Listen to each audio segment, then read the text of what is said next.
Only 100,000 people. Those 100,000 people may be different in many ways, but there's one thing that brings them all together. The Green Bay Packers. In Titletown, the blue-collar city only knows hard work, tailgating, championships, but more importantly, they know family. We have a saying in this town: faith, family, and the Green Bay Packers are all that you need. Sanjay and I grew up in Green Bay. You could say that we are Green Bay, or even better, the voices of Green Bay. We bring a local feel of Packer fandom to a worldwide audience. Friendship, family, and football. Ladies and gentlemen, This is the Freezer Podcast.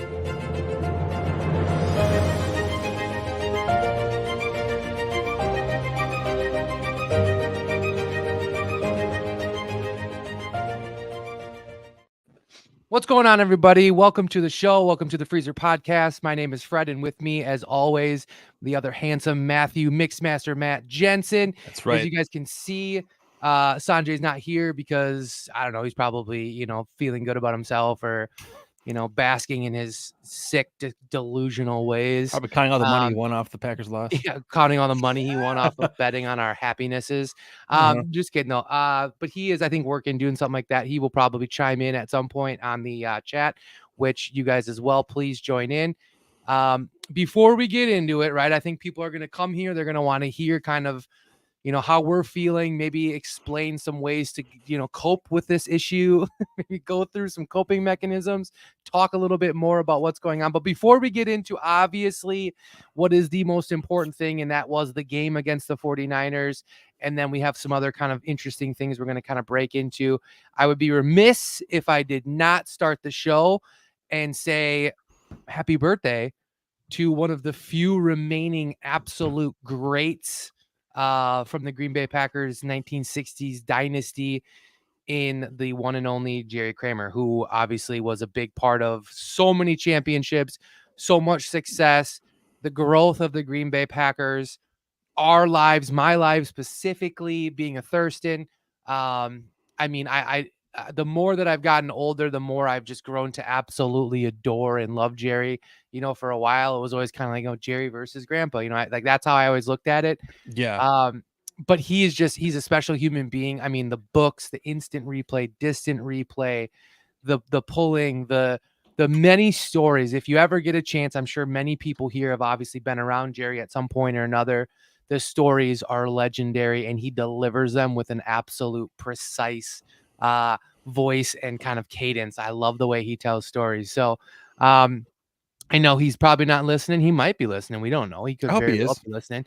But if he is, Jerry, I love you. I sent him a text earlier today. Happy birthday. I hope that you have a great day. It is, I'm not surprised really that Jerry's like kind of one of the last ones, right? It just feels to me in a weird way like that just makes the most sense. So, yeah, happy birthday, Jerry Kramer. I don't know if you want to say anything or not, but if you do. Well, I don't know him on a personal level like you did, but I always really enjoy, your telling of stories growing up around, your grandpa and some of those greats, including Jerry. And I always think back to the, and every once in a while you'll repost it, on social media, his talk about your grandpa and kind of their experiences together and some of the war stories. So always fascinating to hear, but want to echo your sentiments, man. One of the legends, and happy birthday to Big Jerry Kramer. Yeah, man. And just to touch on that video, the video that Jerry or Matt's referencing was Jerry talking at my grandpa's funeral. And again, as Jerry does in all fashion, just absolutely, did a fantastic job. I watch it every year, still cry like a baby when I watch it, and it's fantastic. And he just captures my grandpa to a T, which he should, as they were, as he says, pals, confidants, and I believe, buddies for over 30, 40 years. But yeah, we'll move past that because, that's some good news. We don't have as much good news on the other end. The season, Matthew, the season is officially over. We entered the season with so many questions, so many thoughts, so many mixed emotions. We didn't have any idea of how we thought it was going to play out. You can go back to before the season started, we went through the schedule, and I think we, very biasly chose us to win 12 or 13 games. Yeah, we are.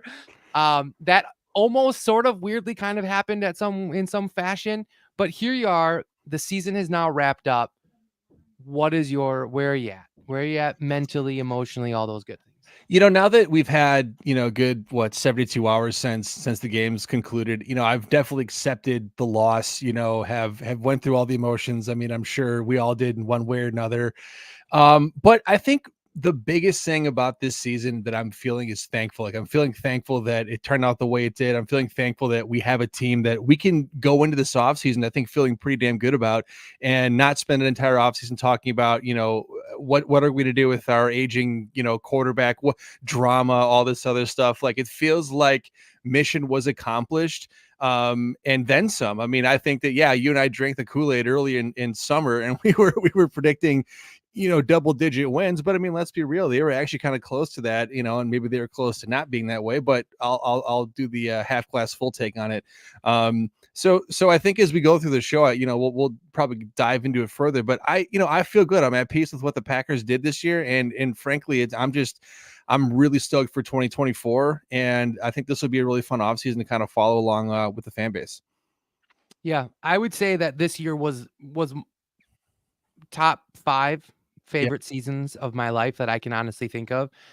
And yeah, it was ups and downs and all those types of things, but what we were doing towards the end of the season gave me this new rejuvenated feeling that I don't feel I've felt in a very long time. Good word. And to no discredit of the team or anything like that, it or the organization, I should say, Mhm. but this team just had this like youth and effervescence about them that just became almost addictive and contagious. And I loved every minute of watching the youthfulness of this team and how they were like kind of playing for each other and guys were stepping up. Obviously, seeing that we don't have to necessarily look for a quarterback for the next decade was Yep. also a plus. There's a lot of those great things. But it hurt, man. It really hurt. I think after the Dallas game, I kind of took off the vest of maybe being a little like, yeah, it is what it is. We've overachieved. Yeah. And I bought into it. I was like, Yep. this is it. This, like, I genuinely feel that we can do what we're gonna, what we desire to do. So after the Dallas game and then going into San Fran, same thing. I genuinely felt it. So it got to the point where my excitement and my expectation were rising so high that when we weren't able to pull it off again, it was pretty brutal. So that, obviously then, you have to kind of contain yourself. I was pretty upset. I was at a wedding, so I had a few beers. The next thing I know, I'm like pissing and moaning about it. My wife's yelling at me. Just going But through it. just going through it. Yeah. And I think it was like the next day or something is when I put a post out on Facebook and just kind of summarize my immediate reaction feelings to the whole situation. And really what that was not me explaining that I don't think the team is great or we're poised for future success or that I didn't have a great year or enjoy the year or anything along those lines. But what my biggest concern was, and I want to see what you say about this too, and I think anyone that is a genuine Packer fan should feel this way, is again, like again, Mhm. again. I mean, at what point are we gonna stop being like, but next year it's gonna be better. Next year we've got another shot because we got Rodgers, and now the story is, well, next year we're younger, and next year Yep. we're gonna be just as good or better. And my point to that wasn't that I disagree that we will be better or that we will be successful or that Jordan Love could progress in the whatever. It was more or less of the, well, what about if some of them regress, right? We always talk about wide receiver sophomore slumps. We talk about Jordan Love could easily have a regression. And then everybody else gets better, right? The teams around us don't stand still while we progress. So you look at teams like the Lions, who are probably going to be as good, maybe be a little bit less, they might regress. Some guys might leave. But I would imagine that the Vikings, get back to where they were once Kirk Cousins comes back. Yep. Chicago plays the draft the way they should. They could be a little bit more of a danger. And then you just look at the rest of the NFC, right? The Eagles, the Cowboys, the Niners, the Seahawks. These are all very good teams. So my point was not that I don't think we will be great or that we will progress or that we will be good, but at what point do we start sounding like Bears fans when we keep saying, but next year? I don't Well, want next year. I had to look Charles, my youngest son, in the eyes and tell him, "Hey, bud, do you remember do you know how old your older brother was when we went to the Super Bowl last time?" And he was like, I don't know, like 10, right? He doesn't realize like the Yeah. distance. Yep. He was 3. This was 14 He's younger years than you. ago, basically, that yeah, he was not, way younger than you. Dad had way more hair. I was better shape. I was living in Madison. I mean, there's it's like, have we forgotten how long it's gone on? And I don't want to get caught in this feeling of there's always next year, because again, my point, when we won that first Super Bowl, I thought with the youthfulness of the team and Aaron Rodgers being generationally good, we would get to 10 more Super Bowls. Now, that's obviously idiocracy, and I get it, but to only get to 1? Am I being wrong for being terrified of that happening again? No, I don't think you are. And I think your post, I think a lot of people, like you said, kind of misinterpreted it. And I think we live in such a black and white world, but this wasn't a black and white topic. I mean, No. two things, three things can be true all simultaneously. Yeah, this was a young team that just didn't have any expectations. But as the season went along and they played better and they grew together and they gelled, well, they started to have some expectations. And I think that, as you pointed out, once they beat the Cowboys and beat them the way they did, I think it opened up a lot of people to, hey, maybe this team can make a run. And you saw, well, if they get past the Niners, they just got to, play the Lions or the Buccaneers again. But I don't disagree. And I think that one of the common narratives coming out of the game was, well, like you said, they'll be back. We'll be back. It's a young team. There's no reason to think they won't be back. And I agree with that to some degree. Or the other one was, well, this wasn't the team that was going to win it all anyway. Well, you know what? When we won in 2010, nobody was saying that before the season, and nobody was saying even that going into the playoffs. It wasn't until they knocked off the Falcons the way they did and got into that championship game that people were kind of like, wait a second, they can do this. They can go beat the Bears again. And this kind of reminded me of that to a certain degree. And there are no guarantees in football. You have no idea if they're going to be back, if they're going to be half as good, doubly as good. You don't know, injuries happen. I mean, all this stuff combined. So to me, it's like when you are in the moment and you are there and you did make it there, to me, you got to throw the rest of that out the window and you got to look at it in a vacuum, at that one game. And so often we're in that game and we don't take advantage of the opportunities. It's the dropped interceptions. It's we didn't block a certain guy. It's the missed field goals. It's the clock mismanagement. It's not scoring touchdowns in the red zone. It's all these things that happen routinely. And I know a lot of the guys on this team weren't a part of those other teams, but doesn't change the point of that. Seize the moment. You outplayed the 49ers basically for 95% of that game. You had them exactly where you wanted them. You had fantastic game plans, and you couldn't pull it off. And I think the fan base, it's like, it's then easy to say, well, we'll just go back next year. We'll have all these guys, they're going to grow up even more. And that could definitely be true. But how many teams every year do you see that rise and then all of a sudden fall the next year because they do have expectations? They're playing a tougher schedule. I have no reason to think that the Packers are going to regress, but I think it's foolish to dismiss and just assume that, well, they're just going to get back here and they'll be back in the divisional round of the playoffs next year and we'll get them next time. Maybe so, but maybe not. And I think that everybody's right in that moment when they do not win the game or they don't come through like that. I think the frustration is definitely warranted, because like we said, there's no guarantee you're going to get back here. And I think, maybe because we're tortured souls since 2010, they've had so many of these games where they've just kind of not gotten it done, that we have a little bit of a cynicism in us, but I can't help it. But I think, again, we both acknowledge what the future looks like, but I think it's more than fine to be frustrated with that loss. Yeah, and I mean, to your point, I mean, look at the Eagles, right? I mean, after they were in the Super Bowl last year, it appeared as though they were going to be a perennial contender. Then they have another great draft class. It's like, okay, this team is dynastic really at this point. And they're at a point right now where they're going to potentially fire their coach and get rid of Jalen Hurts, or there's been rumors of those two things happening, and they barely even made it into the playoffs and survived in there. So that's kind of where I'm at with that, is like, that's a huge concern. And then to Ryan's point, and Ryan, I love you, so don't take this disrespectfully, but it doesn't take always more than having a talented team, because we were healthy, right? There was 2 years in a row that we went 13-3 and had the healthiest season of our life under Aaron Rodgers. And those were the last 2 out of the 4 years. We didn't get in. We didn't go to the Super Bowl. Everything to go right. Yeah, sure. You definitely need a lot of things to go right, but I don't think the talented team and healthy thing makes sense and even works, because I will point out subject A, Kansas City Chiefs, right? Now, I know Patrick Mahomes is arguably one of the best of all time, but that is a blister of a team. That team is not what we're looking at from 4 years ago, 3 years ago. Receiving core is not there. Offensive line troubles. Defensively, they're very strange. They've got a ton of injuries, and yet he's back. What, five in a row, 6 in a row, 6 in a row. AFC Championship, and we're talking about, just that to me is an issue. And then also, when you say everything to go right, I wanted to point out that this felt like one of those years, right? We were pretty darn healthy, right? Going into that San Francisco game, probably the healthiest we've been all season.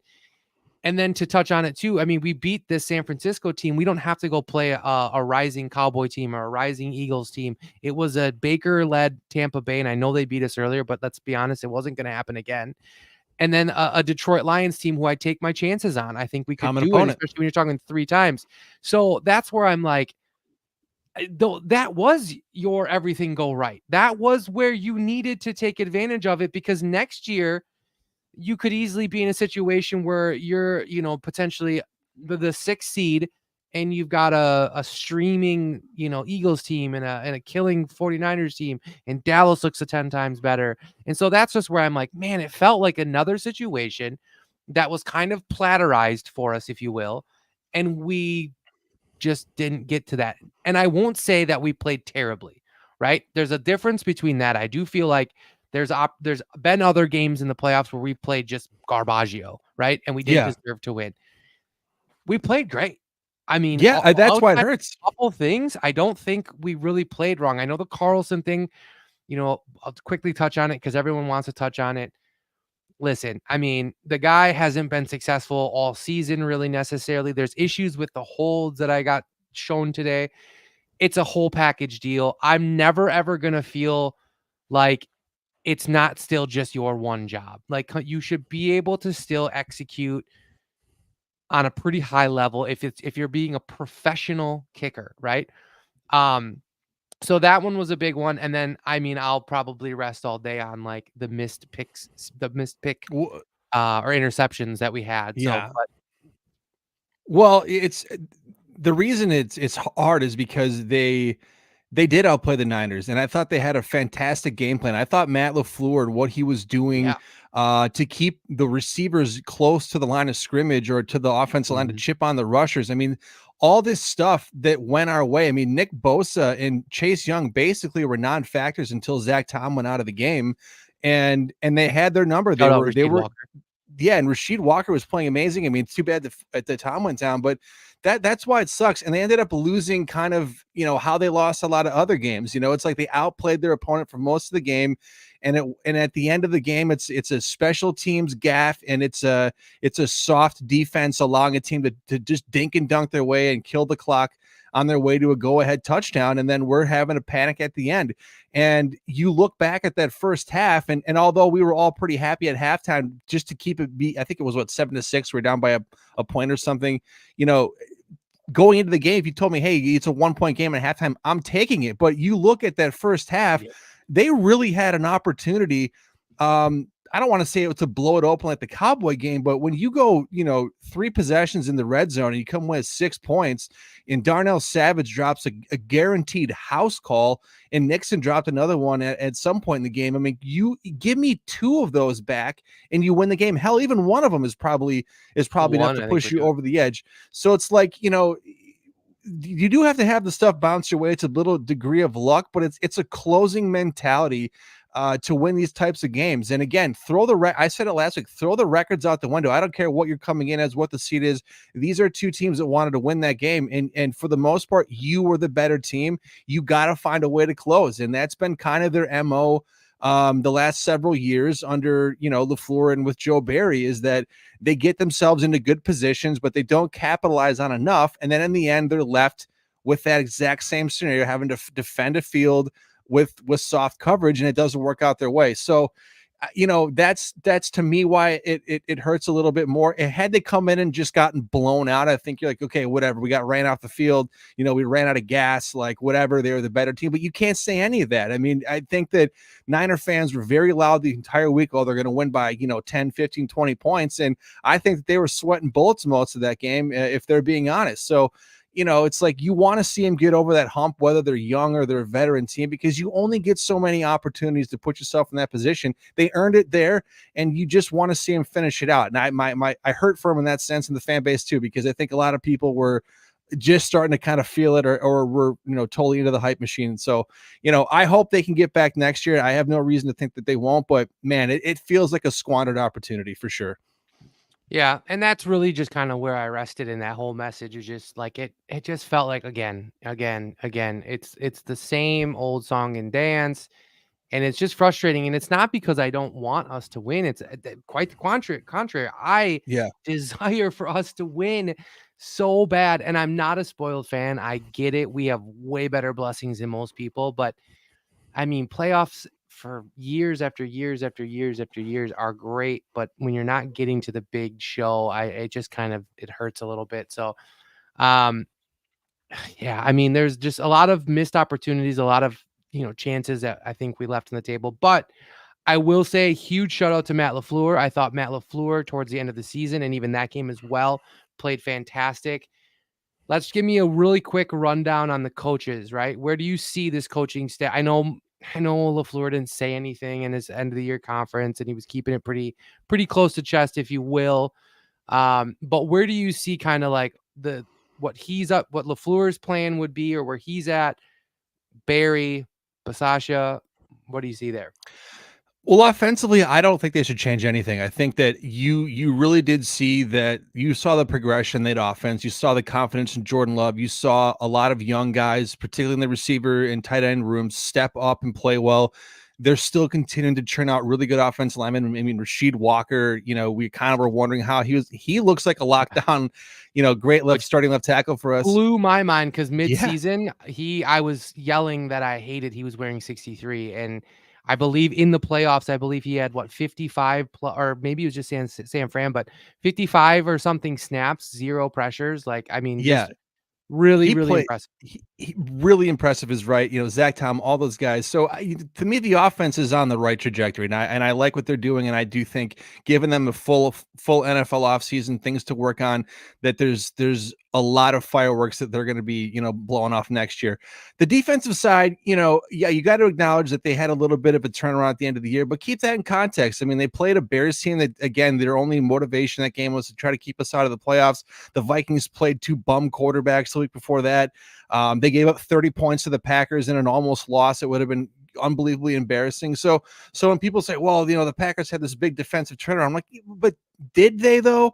I think my stance is that they can make the playoffs with Joe Barry as their defensive coordinator, but they will never win a Super Bowl with Joe Barry as their defensive coordinator, because I don't think that they have the closing mindset. I don't think that what they do is effective enough late in the game. I mean, you watch some of the look at the three of the 4 remaining teams.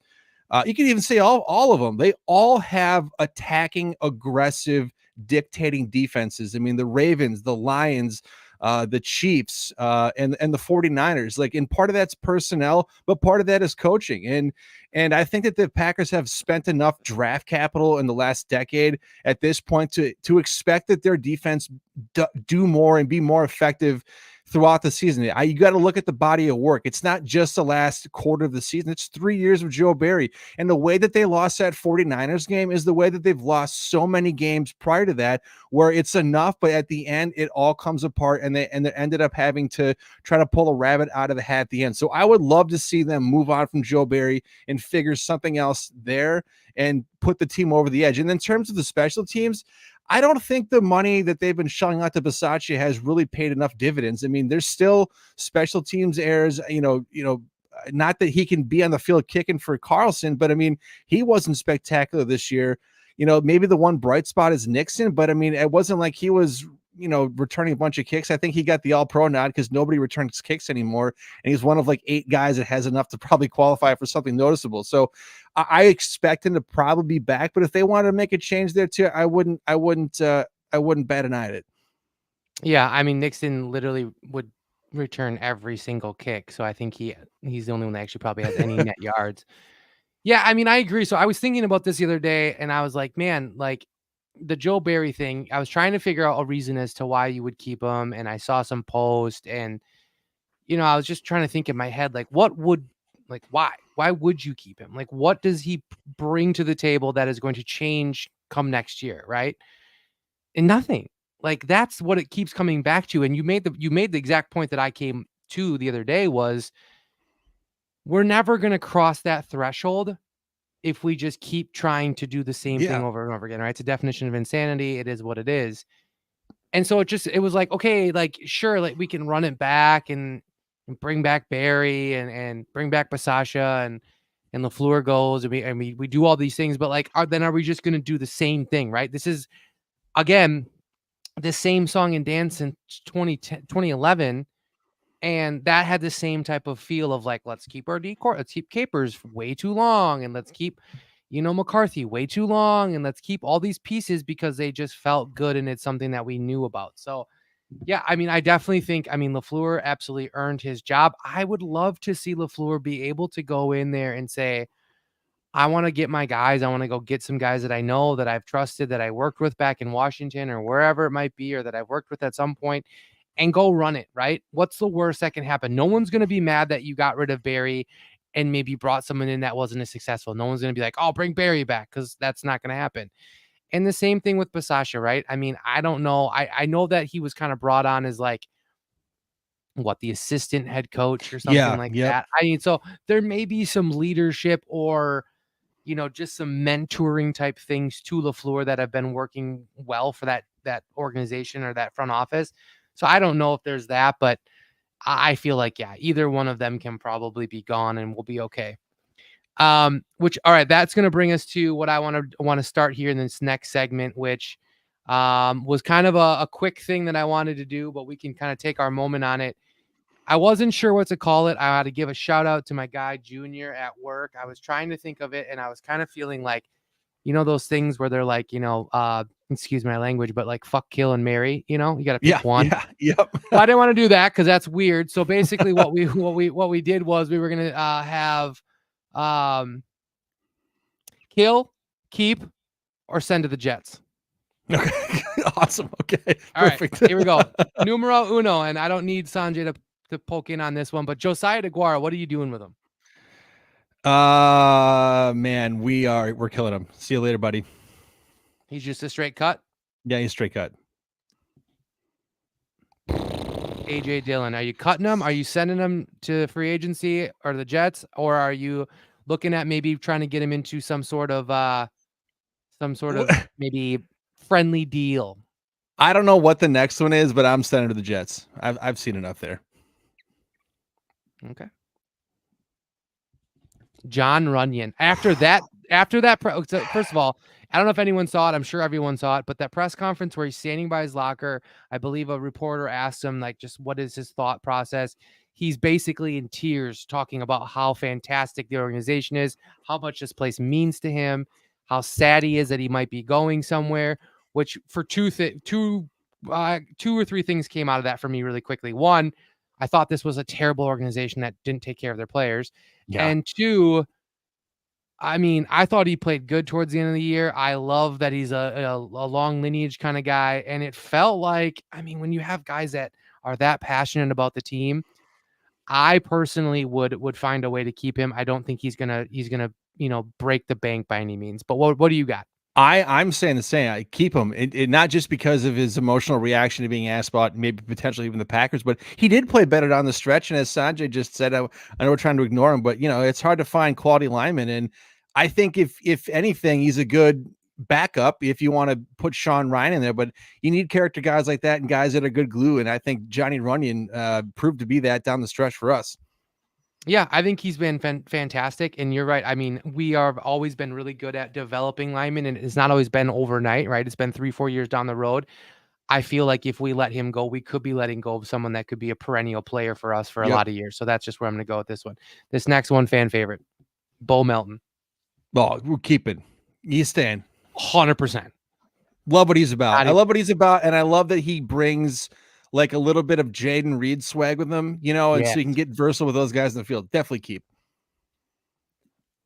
Johnny Owens. Ooh. You know, he exceeded my expectations. I think because we have nobody at safety, I would retain. I would bring him back. I would bring competition and I would try to upgrade the position. But if you wanted to bring him back, I'd have no problem with that. Yeah, I'm 100. Sorry, Bull Mountain, I'm definitely keeping. Johnny Owens, I love this year. I thought he was absolutely fantastic. I know I made that pretty public, but he played really hard. He played tough. He played strong nose. He got down. He made really big tackles. He made plays when he needed to make plays. And I don't think it hurts to bring him back on a 3 or $7 million Something deal. cheap. It's not going to even matter. It And wouldn't at stop worst, me you from go and- finding someone better, though. Absolutely. You still look into free agency. You still look into the draft. And you have him as an option back there to come down as maybe a run-stopping safety. And at worst, you put him on special teams. There you go. Darnell Savage. Man. The hard thing about Savage is that for every bad play, he's got a good one, or maybe it's every bad play, he's got two good ones, or two bad plays. I don't know. But like his potential more when he bad plays than good, well, I feel like sometimes. yeah, you know, it's another one of those, but I think maybe we've seen his full potential and it is what it is. I think I'm sending him to the Jets. I like to send in the Jets. So here's my thing with Savage. I love Savage, always have loved Savage.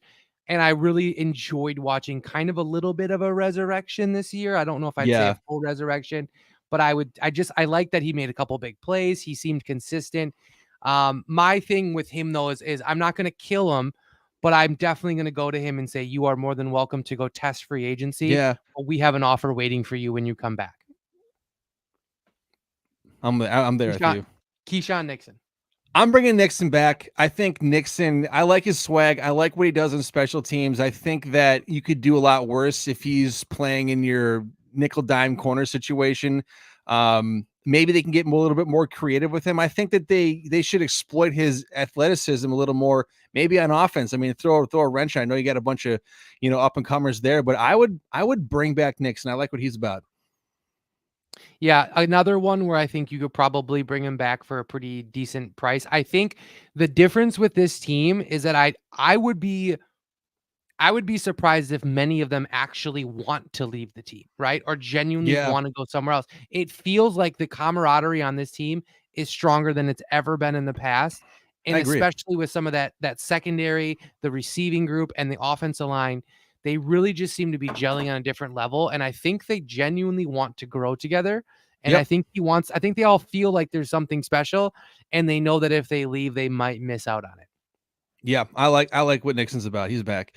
PT, Patty Taylor, baby. See you later. I've seen enough of him. I believe that they need a little bit of a renaissance behind not AJ Dillon, but behind Aaron Jones. You need more explosiveness there. I understand that he's actually a pretty good in pass pro. He knows the offense. He's a reliable set of hands sometimes, but I just don't think he brings anything special in terms of a playmaking ability. And as we all saw, when Aaron Jones is on and his electricness is in the field, like this is a different offense. I think that they need to duplicate that a little bit more. And I think that we've seen enough of PT.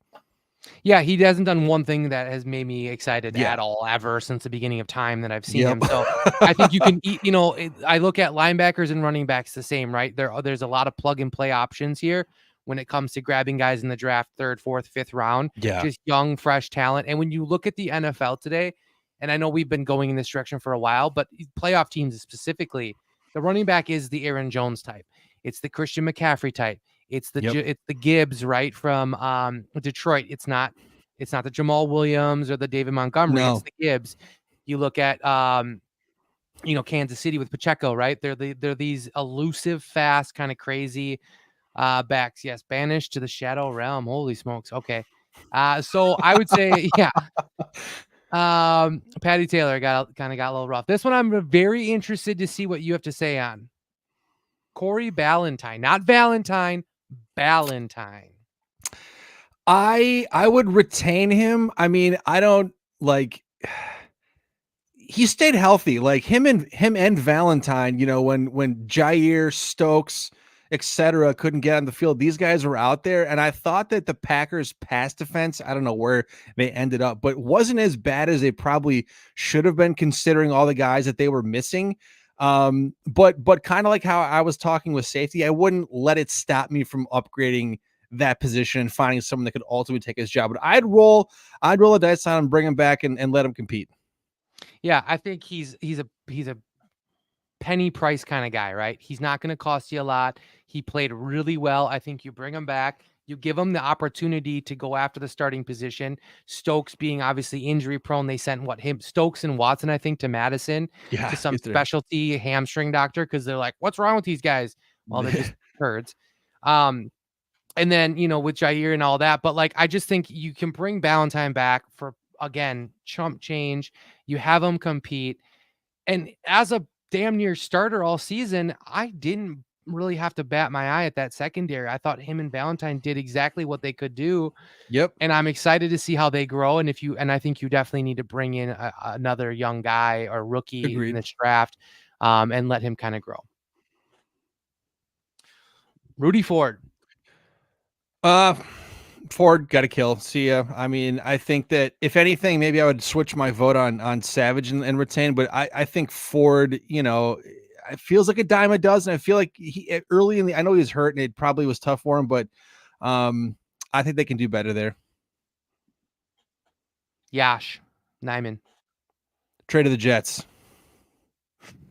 I'm gonna get Jets in there. I knew that was yeah, trade to the Jets. Yeah, I mean, you know what? Like, I mean, I've liked him for a long time. I know Sanjay likes him a lot. I've talked about him a lot.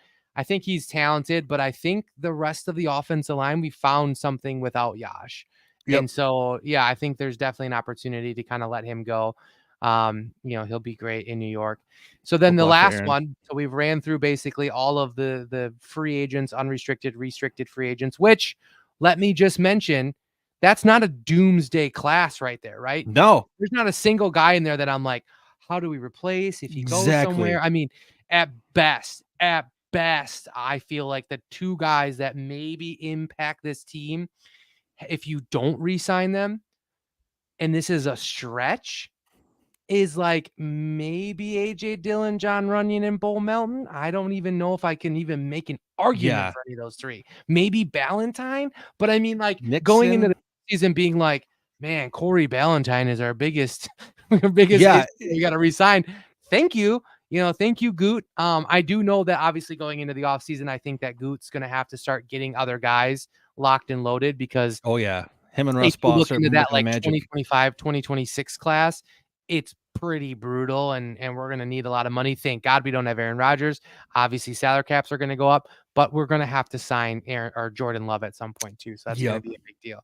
The last one I'm going to throw up here is not a restricted free agent nor an unrestricted free agent, but just seems to have kind of gotten a little cryptic not too long ago with a comment like this. Thank you, God. Thank you, Lambo, for 6 years. Thank you to those who showed love throughout my journey. Obviously, a bunch of really cool pictures. What is your take on that? Do you think it's just Jair being Jair, right? He's always been kind of a little weirdo. Or does that feel like he's gone? He's under contract. So he doesn't have that option of just being like, I'm out. But I do believe his contract or his salary or his cap hit this year, I believe it's a pretty big number. Mm-hmm. So is that one where they try to work it out? Do they send him somewhere? Do we trade him? Or can this be somehow remedied, rectified, if you will, with a signing of a new, young, interesting defensive coordinator? I think he's playing the game a little bit. I mean, like you said, the team's trying to get out of all this dead cap. They don't like to deal with that. And it wasn't until the latter part of Aaron Rodgers, really the last couple of years that they added all that dead cap on and we're playing games with the salary cap. So I'm with you. I don't think he's going anywhere. I don't think the Packers want to trade him. I think that switch of a defensive coordinator will help out greatly and that everything will be hunky-dory, with Jair. He's always going to be a weird dude. He's always going to probably post things like that, but he knows what he's doing. He knows what's going on. Yeah. And I don't think the Packers want to put themselves in any more of a financial hole, especially when they're about to get out of it, I think next year fully. So I expect Jair to be back here. If his contract wasn't the way it was and it was easier to move him, I think there might be an argument to be made, but I just think that, when he's healthy and playing well and he's engaged and he's into it, he's a difference maker. So I would love to see him back, and I expect to see him back. Yeah, I think you 100% have to somehow retain him if that's even the thing. If he's even genuinely considering it, you got to bring him back. He's too talented.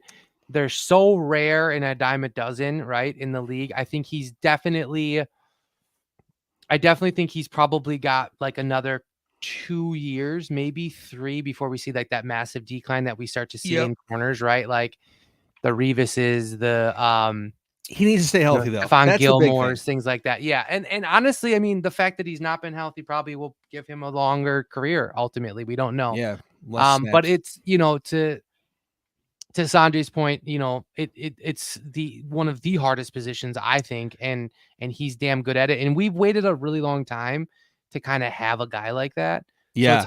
So it's hard for me to think that the team would be like, we'll just get rid of him. If Stokes had followed up his great rookie season with the awesome sophomore in June, then I think it might be different, but we have no idea what that guy's going to be if he even returns back to, partly what he was.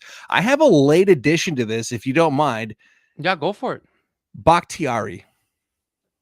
What do you do with him? I thought he was already on the Jets. I mean, he's like halfway out the door, but he showed some love late in the season, but I don't know. No. He's gone. He's been gone. He would be gone. He wants to be gone. He doesn't want to be a part of this team. And frankly, I think the front office has clearly made their plans for this team pretty apparent, right? This is a young team that is growing without any toxicity. And I don't think that Bakhtiari brings anything anymore except toxicity. I don't think we necessarily is he a great player? Absolutely. But he's 30 plus years old. He's coming off another pretty big injury. He's not the guy that we remember from 4 or 5 years ago. So I don't think it's necessary. I'd be more than happy to let him go to the Jets and live his little dream lifestyle there. But no, I don't miss him. I've already pretty much accepted the fact that he's been gone. Yeah, I agree. I loved his time here. I wish it didn't end the way it did, because I think that he would have been a Hall of Famer and he would have been a Super Bowl champ here. I think that we probably were robbed of one if that injury he had against the Bucs or before the Bucs game. So yeah, I agree. I think he's gone. I think he got rid of him.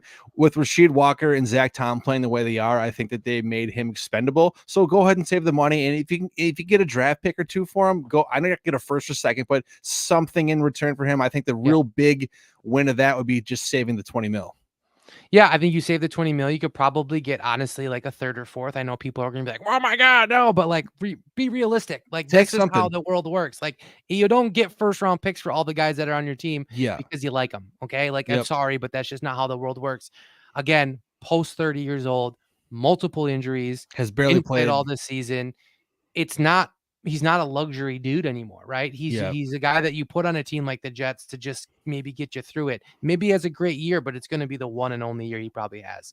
So yeah, I think the saving the 20 mil is huge. I mean, again, I cannot say enough about kind of just Gutekunst and how he's organized this whole situation, because basically we have no issues whatsoever going into the final off season of a crappy cap. So we don't have to stress. And then going into the next year, we have no cap issues really at all, with a few guys we need to re-sign, and then we can start rebuilding and redoing it. But the offensive line, it's crazy, really honestly, all things considered, right? When the whole shit hit the fan and the trade was going to have to happen and all the drama happened, you wondered how we would get out of this. And at one point we were saying, just trade them, get rid of it. We'll take the cap hit. The cap hit has felt minor, right? I don't feel stressed. I mean, I'm not in the office, but we're not like, how are we going to get through next year? How are we going to pay this guy? And we're going to have next year, we're not going to have anybody on our team because we can't afford any. Like, we don't have that. This team is poised to be really good. And so I think that that's good. No, so this was all free agents, unrestricted or restricted free agents. So Anders Carlson, unfortunately, is safe there, buddy, old pal. All right, we are at 45 minutes. I got one more little segment I want to do, and mostly because I don't want to spend this entire show talking about the loss of the Niners. We all watched it. We've already talked about it. I don't think it makes any sense for us to kind of, dwell on it. So I want to end this next 15 minutes with the goods, right? Let's talk about some of the plays that really defined or made this season for you, something that when we look back on it in a year or two, we'll remember. I'll let you start with your, it doesn't have to necessarily be in order, but maybe one of your absolute favorite plays. Sure. So in the light of being favorite plays, after a really long off season of listening to the Bears fans talk shit to the Packers, our fans, how they're going to run the North, how they're going to knock us cold week one. I picked Quay Walker's interception week one against Justin Fields and the Bears because I thought the moment or him picking that off and really kind of putting the exclamation point on that W and what that represented was one of my favorite plays of the year. Rolling. 3rd and long. 4-man rush. Fields stands in, delivers, intercepted. Quay Walker's got it. Looking for blocks. Walker still on his feet. Walker still going, looking for the end zone. Quay Walker is in. Touchdown. So that was what awesome. A tackle by Roshan Johnson there. at the end of it, he got clocked, but I mean, just how he bounced off guys on his way in, and one of the last guys he had to beat into the end zone was Justin Fields. I just love the fact that, that was a house call for us. And again, to go back, it's just after 6 months of them just talking so much shit, it was very gratifying to watch that one get put in the end zone and just basically cement that win away. So that was one of my top 3 for sure. Yeah, super good one. I am going to go. So you, not to spoil, but you went on one side of the football a little bit more. I went on another side of the football that I thought was pretty cool. So this one was earlier in the season. Probably my favorite play of the entire season, and probably my favorite play that we've ever ran from the Green Bay Packers. And I hope to see it more, but I think it highlights LaFleur, it highlights Love, and it highlights the tight end. Love, 2 fakes, and he finds Musgrave for what might be the knockout punch on the first touchdown of the rookie's career.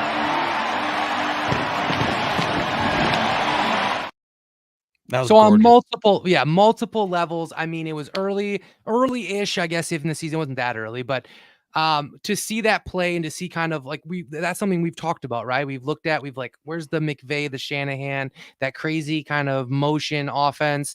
Not a ton of motion, but the way that he kind of looks off both sides, you can see when he looks off, right, he'll look off the right or left, and then the right, watch the whole right side goes to the right. And that just leaves Musgrave right there in the middle. And for him to be his first touchdown, I think what we see with this tight end group is absolute excitement. And I think Kraft and Musgrave will be this is crazy, but makes me feel like those two, if they stay together, could go down as the greatest tight end combo to ever play the game. And that's where I think we should and we could go past that threshold that I was talking about earlier because of those two guys and their talent. So I think if Musgrave didn't get hurt middle season and him and Kraft were going, I think it would have maybe been a different story. But part of me also feels like Musgrave getting hurt helped Kraft elevate the game, which then when they were back together, it was pretty exciting. Yeah, that was a huge play, and like everything you just said about Kraft and Musgrave is one of many reasons why 2024 could be pretty kick-ass. All right, so for my number 2 was this was my favorite game that I was personally at the entire year. I had a blast at this game. It was against the Chiefs. Kind of in the same light as my other pick. It was sort of like what this touchdown meant. It was Jordan Love's laser to a jumping Christian Watson in the back of the end zone under the lights in Lambeau Field against the Chiefs. Here come the Chiefs. Pressure's on. Love, throw, end zone, Watson! Oh, did he catch that? He did, but there is a flag down. So I just thought that it was such a cool throw. It was, it was a laser. He stood in there, while having some of the pressure kind of come barreling down on top of him. And just to see the potential that these two could have going forward. Christian Watson is a freak athlete, and I'm hoping that his time spent at UW-Madison figuring out his hamstring issues would be something that we could really see a lot going forward, him being on the field. So I thought just what this play meant and what the potential of these two going forward, just something about that. And that was such a fun play to have happen in the stadium. So that was top 3 for me. Beauty. So the theme of mine will definitely obviously be Jordan Love. I thought all of the things he did this year were super exciting. But another thing that this play I thought was, oh man, I mean, we haven't had a lot of time to really sit and process it. I know it's been talked about, but what he does in this play, the way he's able to maneuver in the pocket, stand firm in the pocket, make what looked like an impossible throw, felt vintage Rodgers, vintage Favre. It felt like we were just right back in the same old world, and I loved it, and I couldn't have been happier as to where it happened. On the fake, Love zips it in there, and it's caught for the touchdown, Romeo Doubs.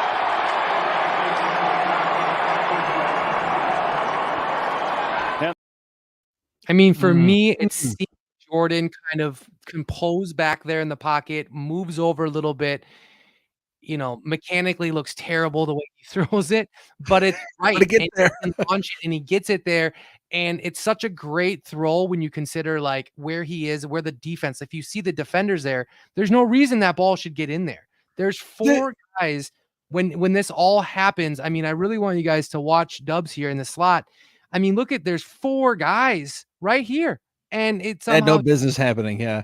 no business whatsoever. So that to me felt like, my goodness, man, what a fantastic throw and a big time throw for that young quarterback against Dallas in Dallas. I think it cemented kind of where this team was and who Jordan Love could be going in the future.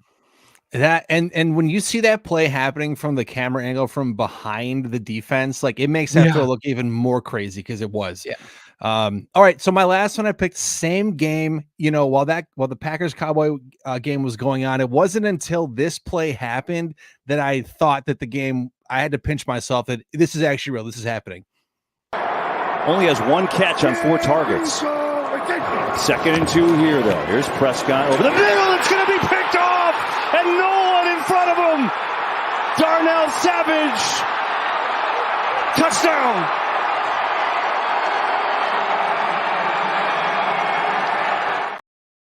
Yes, that was the moment that I knew, okay, this is happening. This is real. We are kicking their ass and we are going to win this game. Because before that point, it was kind of like, I don't know, are they going to hold this up? And I know it got a little hairy down the edge, but at the end, but this play right there, I don't think, again, I've jumped out of my own chair at home and yelled louder. I mean, that was a huge play.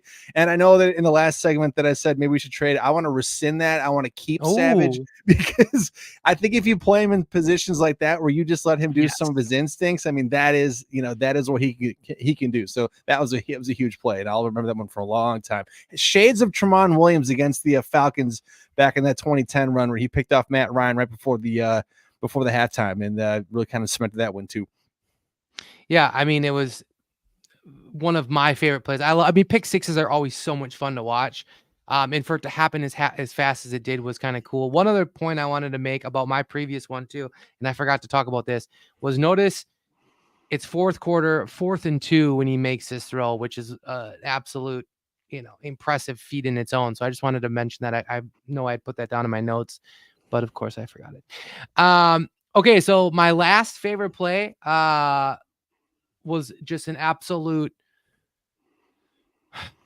beauty by Jordan Love. I mean, what made me the most excited about him all season, and I brought it up a lot on the podcast, was his command, his ability to stand in the pocket, command the offense, and not get nervous or quick-footed when things got a little hairy in there, right? Guys are coming in. He doesn't fret by that moment and freak out and make a terrible play. He stood tall a lot of times this year, and this one, I thought he stood the tallest and delivered an absolute dime of. Do you know what I want to see? I want to see if this is the play, because if it is, it would have been my other pick. But I want to see. Play clock at 2. Love. Here comes the rush. Love has a lane to run. He throws end zone, and it's caught. Touchdown, Jaden Reed. Because he easily could have run. Maybe not have picked up the first down, but Jaden Reed smartly stops his momentum. I mean, if you for 1 second had any doubt that this play wasn't legit, okay, he backs up, sees the pocket, moves inside up the pocket, makes a running throw, and an absolute laser That's a dime that you dart. can only fit in one singular spot. And props to Jaden Reed too. I don't want to take Oh, away yeah. anything from him because but look at this catch and throw. I mean, it is the footwork. only spot you can put it, the footwork, the throw, everything about it.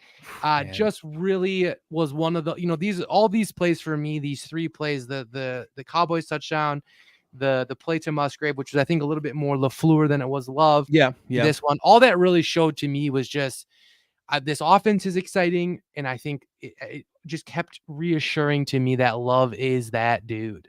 He really is, and I'm glad we did this because it was as I was going through plays. It's sometimes you forget some of these things that happen over the course of 17 plus games a year. So it's fun to see them. The other one I was thinking of was against the Vikings, and it was also to Jaden Reed, but he stood in that pocket and hit that beautiful pass for, I don't know, 40, 50 yards for a touchdown. So same guy, but same result as well. Yep, that was honestly the other one that was on my docket, and I was thinking about putting in there. But no, I mean, I think what we have to kind of take away from that and from just the season in general was we all came into this season with this thought process that we're going to struggle. It's going to be rough. We don't know if this quarterback is legit.